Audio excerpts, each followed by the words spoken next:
अनि कर्णाली मात्र नभएर समग्र नेपालकै दुईटै क्षेत्रमा चाहे तपाईँ विज्ञानका हिसाबले भन्नुहुन्छ भने पेट्रोलियम पदार्थ उत्खनन भयो भने नेपालकै आर्थिक वृद्धिमा यसले चाहिँ टेवा पुर्याउन सक्छ।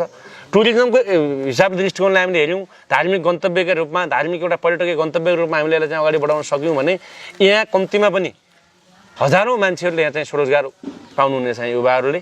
त्यसले गर्दा गरिबी त्यसले गर्दा बेरोजगारी समस्या घट्नेछ। त्यसका लागि त्यो ढङ्गको रूपमा कोसे ढुङ्गाको रूपमा स्थापित हुँदैछ पञ्चकोशी क्षेत्र।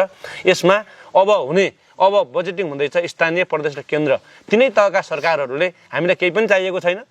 हामी नितान्तै हामी चाहिँ भोलन्टियरली रूपमा यो क्षेत्रको यहाँभन्दा पहिला पनि धेरै मूर्धन्य व्यक्तित्वहरू लाग्नुभयो, नलागेको अवस्था होइन, सबै लाग्नु भएको छ। कोहीले किताब लेख्नु भएको छ, कोहीले यो बारेमा बोल्नु भएको छ, कसैले फोटो खिच्नु भएको छ, कसैले मिडियामा लेख्नु भएको छ, कसैले मिडियामा समाचार वाचन गर्नु भएको छ, कसैले भिडियो बनाएर हाल्नु भएको छ। यद्यपि यति हुँदाहुँदै पनि हामीले जे जति एक्सर्साइजहरू गरेका छौँ अझै यो पञ्चकोशी क्षेत्रको अझ हुनुपर्ने जस्तो अहिलेको समयको आवश्यकता र अहिलेको समयको तपाईँको माग र युगको आवश्यकता अनुसार हामी चाहिँ अगाडि बढ्न नसक्दाखेरि यो पञ्चकोशी क्षेत्र आज उजेलमा छ र उजेलमा पर्यटनलाई फेरि उजागर गर्नुपर्छ भनेर हाम्रो जुन लक्ष्य थियो हामीले 50,000 यो धार्मिक पर्यटन मेलामा मान्छेहरूलाई हामीले चाहिँ उपस्थित गराउने हाम्रो चाहिँ थियो हाम्रो लक्ष्य।